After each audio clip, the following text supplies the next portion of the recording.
سکون کی علامتیں، جہنمیوں کو رتی برابر بھی سکون نہیں دیا جائیں گا۔ کسی نے ایک سوال کیا کہ جیسا کہ آپ نے بتایا ہے جنتی مردوں کو حوریں رہیں گی، تو کیا ہم عورتوں کے لیے کوئی حورا رہیں گا؟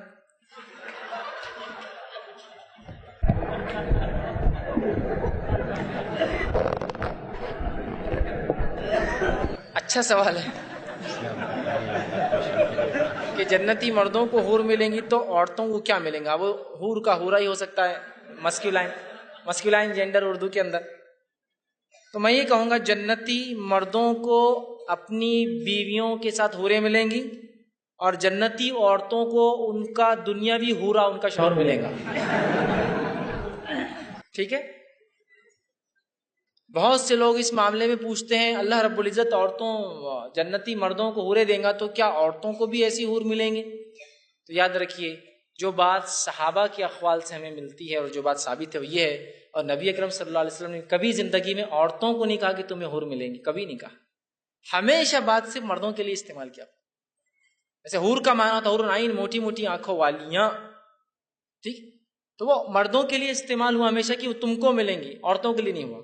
اور اللہ نے جس فطرت پہ دنیا میں مردوں کو بنایا ہے عورتوں کو، وہ فطرت وہاں بھی باقی ہوں گی۔ مرد دنیا میں ایک سے زیادہ نکاح کر سکتا ہے، عورت کر سکتی ہے کیا؟ وہ فطرت وہاں بھی باقی ہوں گی کہ عورت کو اس کا شوہر ملے گا، اس کے شوہر کو بیویاں مل سکتی ہے زائد ابن آدم سے، اور اس کے علاوہ حوریں ملیں گی، لیکن عورت کو کیا ملے گا؟ عورت کو اس کا شوہر، اور اگر اس کا شوہر جہنمی ہوا تو اسے دوسرے انسان کے نکاح میں جو اس کے مرتبے کا، اس کے لیول کا ہوگا نیکی میں، وہ اسے دیا جائے گا۔ لیکن عورتوں کے لیے حور کے تذکرے قرآن و حدیث میں نہیں آئے ہیں۔ ٹھیک، بہت سی عورتیں بولتی ہیں تو پھر ناانصافی ہے، یہ ناانصافی ہے۔ اسلام انصاف پہ مبنی ایک دین ہے اور وہ فطری تقاضوں کو پورا کرتا ہے، غیر فطری اور ناانصافی والا یہ دین نہیں ہے۔ لہٰذا اللہ رب العزت نے جس کو جو سمجھا اس کو وہ نعمتیں دی، تو خامخواہ اب ہم اگر موازنہ کریں، نہیں برابر دینا چاہیے، تو بہت ساری مشکلوں میں پڑ جائیں گے پھر لوگ، اس دنیا میں بھی اور آخرت، سمجھ رہے؟ تو اللہ فطری جانتا ہے ہماری فطرتوں کو، اور اس فطرت کے اعتبار سے اس کی مرد کی غیرت نہیں ہے کہ وہ کسی عورت کے لیے برداشت کرے کہ ایک سے زیادہ مرد اس کے پاس آئے ہیں نا، تو اسی طرح وہ غیرت وہاں بھی ہوں گی۔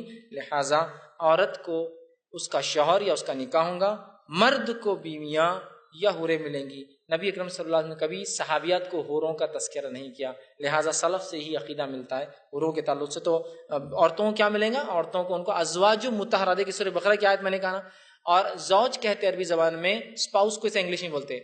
مرد کے لیے اس کی بیوی زوج ہے، اور عربی میں عورت کے لیے اس کا شوہر بھی زوج ہوتا ہے، اسپاؤس جس کو بولتے ہیں انگلش، ہسبینڈ اینڈ وائف کو اسپاؤس، جیسا کہ عورت کے لیے اس کا اسپاؤس مطلب اس کا ہسبینڈ، مطلب اس کی وائف کے لیے، اور ہسبینڈ کے لیے اس کا اسپاؤس بولتے ہیں اس کا وائف ہوتا ہے۔ اسی طرح زوج عربی میں ہوتا ہے، دونوں کے لیے استعمال ہوتا ہے، مطلب عورت کے لیے اس کا شوہر زوج ہوتا ہے اور شوہر کے لیے اس کی بیوی زوج ہوتی ہے۔ وہ الگ بات ہے کہ اردو میں زوجہ بولے تو وہ صرف عورت کے لیے استعمال کرتے ہیں، لیکن عربی میں زوج کا نا دونوں کے لیے ہوتا ہے، ہسبینڈ کے لیے وائف، وائف کے لیے ہسبینڈ۔